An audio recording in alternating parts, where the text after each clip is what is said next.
সকালের নাস্তা হোক কিংবা বিকেলের হালকা ক্ষুধা, এই একটি রেসিপি যথেষ্ট। খুব কম উপকরণে তৈরি করা যায় নরম সুস্বাদু আর পেট ভরানো এই নাস্তাটি। গরম গরম দুধ চায়ের সঙ্গে খেতে লাগে অসাধারণ। একবার বানালে বারবার বানাতে ইচ্ছে করবে। চলুন দেখে নেই সহজ রেসিপিটি। প্রথমেই একটি বাটির মধ্যে নিয়ে নিচ্ছি ছোটো বাটি মেপে 2 বাটি পরিমাণ ময়দা। আমি ছোট বাটি মেপে ময়দা ব্যবহার করছি। আপনারা চাইলে কিন্তু এখানে মেজারমেন্ট কাপে মেপেও ময়দাগুলো নিতে পারেন। এবার এখানে দিয়ে দিচ্ছি আমি যেই বাটি মেপে ময়দা ব্যবহার করেছি সেই বাটি মেপেই হাফ বাটি পরিমাণ চিনি দিয়ে দিচ্ছি।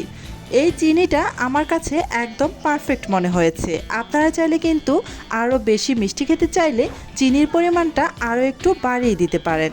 তারপর দিয়ে দিলাম স্বাদ অনুসারে লবণ আর হাফ চা চামচ পরিমাণ ইস্ট।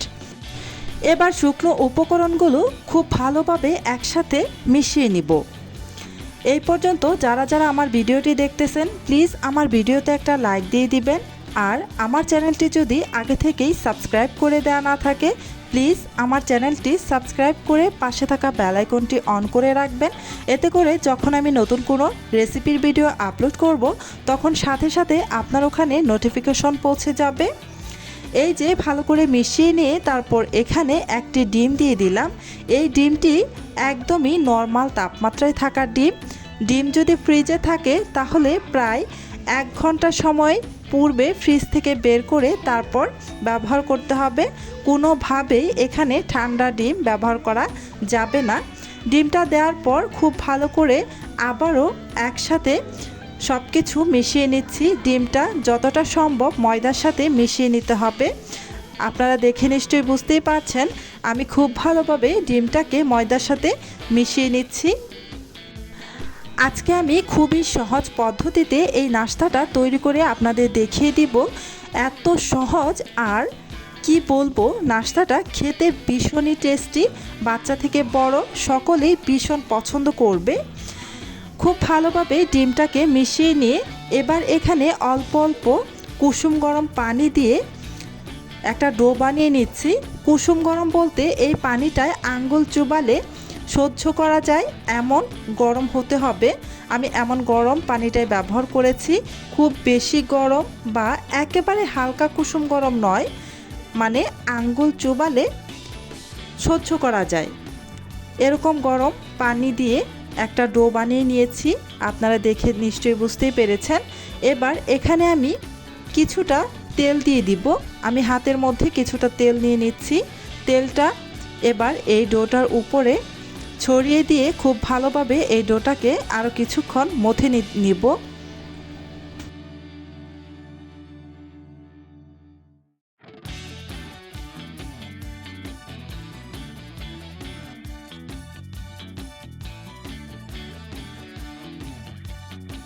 এই ডোটাকে যত ভালো করে মথে নেবেন ঠিক ততই সুন্দর হবে এই নাস্তাটা। তাই ডোটাকে ভালোভাবে মথে নেওয়াটাও খুবই ইম্পর্ট্যান্ট। এই যে খুব ভালোভাবে আমি কিন্তু মথে নিয়েছি। এবার এই ডোটাকে আমি বেশ খানিকক্ষণ সময় রেস্টে রেখে দিব, প্রায় 30 মিনিটের মতো। যেহেতু আমি এখানে ইস্ট ব্যবহার করেছি সেই জন্য 30 মিনিটের মতো ডোটাকে রেস্টে রেখে দিব। আর যদি আপনারা এই ইস্টের পরিবর্তে বেকিং পাউডারটা ব্যবহার করতে পারেন, বেকিং পাউডার ব্যবহার করলে এই ডোটাকে খুব বেশি সময় ধরে রেস্টে রাখার দরকার পড়বে না। প্রায় 5 থেকে 10 মিনিটের মতো রেস্টে রেখে দিলেই হয়ে যাবে। এই যে প্রায় 30 মিনিট রেস্টে রাখার পর দেখতেই পাচ্ছেন ডোটা কিন্তু কিছুটা ফুলে এসেছে। এবার এই ডোটাকে কিছুক্ষণ আবারও মথে নিব। আমি যতগুলো উপকরণ নিয়েছি এই উপকরণের মধ্যে কিন্তু ইস্টের পরিমাণ কম দিয়েছি। যদি আপনারা আরও বেশি ফুলকো হয় এমনটা চান তাহলে কিন্তু 1 চামচ পরিমাণ ইস্ট ব্যবহার করতে পারেন। আমি হাফ চামচ পরিমাণ ইস্ট দিয়েছি। এই হাফ চামচ ইস্ট দিয়েই অনেকটাই ফুলকো হবে, তাই আমি খুব বেশি দেইনি। এই যে এবার এখান থেকে কিছুটা লেচি কেটে নিয়ে এবার একটি বড় সাইজের রুটি বেলে নিব। একটু লম্বাটে সাইজ করে রুটিটা বেলে নিব। গোলাকৃতির রুটি বেলবেন না, একটু লম্বা করে রুটিটা বেলে নেবেন। আমি কিছুটা ময়দা ছিটিয়ে দিয়ে রুটিটা বেলে নিচ্ছি। কিছুটা হাত দিয়ে চেপে রুটির শেপ করে নিলাম। তারপরে আমি একটি বেলনির সাহায্যে বেলে নিব। হাত দিয়ে যতটা সম্ভব চেপে চেপে একটা রুটির আকৃতি করে নেবেন, তারপর বেলনির সাহায্যে বেলে নেবেন। এবার আমি লম্বা করে বেলে নিব যেন রুটিটা একটু লম্বাটে হয়। রুটিটা বেলে না হয়ে গিয়েছে, এবার একটি স্টিলের গ্লাস দিয়ে এই যে ছোট ছোট রুটির আকৃতি কেটে নিচ্ছি। আপনারা দেখে নিশ্চয়ই বুঝতেই পারছেন। এভাবেই প্রত্যেকটাকে বানিয়ে নিব।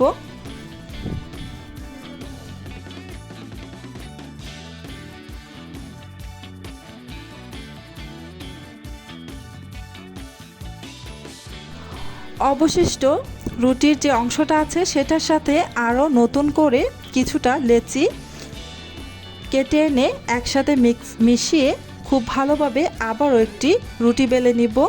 সেমভাবে রুটি বেলে নিয়ে তারপর এই যে একটি গ্লাসের সাহায্যে আমি কেটে নিচ্ছি। একটি স্টিলের গ্লাস দিয়ে কেটে নিচ্ছি। আপনারা যে কোনো কৌটার মুখ দিয়ে বা স্টিলের বাটি দিয়েও কেটে নিতে পারেন। আপনারা আপনাদের ইচ্ছে অনুযায়ী পছন্দ অনুসারে কেটে নেবেন। এভাবে আমি সবগুলো বানিয়ে তারপর চলে যাব চুলায়। এই তো সবগুলো বানিয়ে চলে এসেছি চুলায় ভাজার জন্য। চুলায় একটা প্যান বসিয়ে দিয়েছি। এই প্যানের মধ্যে আমি বেশ খানিকটা তেল দিয়ে দিচ্ছি। চুলার আঁচ মিডিয়াম টু লো আঁচের মাঝামাঝিতে রেখে এই তেলটাকে গরম করে নেবেন। খুব বেশি আছে কিন্তু তেল গরম করা যাবে না, সেক্ষেত্রে কিন্তু নাস্তাগুলো ভাজা খুব সুন্দর হবে না। তেলটাকে আমি মিডিয়াম টু লো আঁচের মাঝামাঝিতে রেখে গরম করে তারপর এখানে কয়েকটি নাস্তা দিয়ে দিলাম।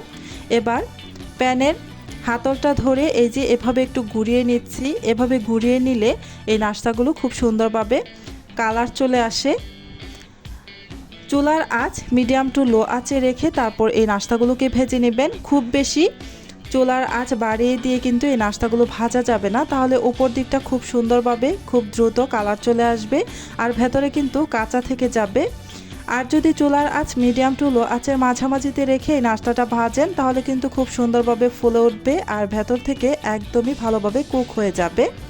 এই যে দুই পাশেই কিন্তু খুব সুন্দরভাবে আমার ভাজা হয়ে গিয়েছে। উল্টে পাল্টে দিয়েছি, দেখতেই পাচ্ছেন। এবার এই নাস্তাগুলোকে তেল থেকে তেল ঝরিয়ে উঠিয়ে নিব। আর এই নাস্তাগুলো ভাজার পর দেখুন আরও অনেকটাই ফুলে উঠেছে।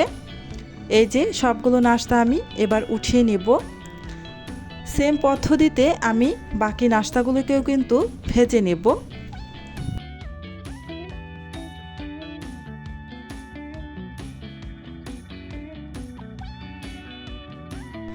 আলহামদুলিল্লাহ, আমার আজকের এই মজাদার নাস্তাটি একদম তৈরি। দেখতেই পাচ্ছেন কত সুন্দর নরম আর লোভনীয় হয়েছে। সকালে নাস্তা হোক কিংবা বিকেলের চায়ের আড্ডা, এই নাস্তাটি সব সময়ের জন্য দারুণ উপযোগী। বিশেষ করে এক কাপ গরম দুধ চায়ের সঙ্গে খেতে এর স্বাদ সত্যিই অসাধারণ লাগে। আমি আপনাদের একটি নাস্তা ভেতরে কেমন হয়েছে তা দেখিয়ে দিচ্ছি। যদি এই রেসিপিটি আপনাদের ভালো লেগে থাকে তাহলে ভিডিওটিতে একটি লাইক দিতে ভুলবেন না। আপনার একটি লাইক আমাকে আরও নতুন নতুন রেসিপি নিয়ে আসতে উৎসাহ দেয়। ভিডিওটি আপনার বন্ধু ও পরিবারের সঙ্গে অবশ্যই শেয়ার করুন যাতে তারাও সহজে এই নাস্তাটি তৈরি করতে পারে। আজকের মতো এখানেই শেষ করছি। আল্লাহ হাফেজ।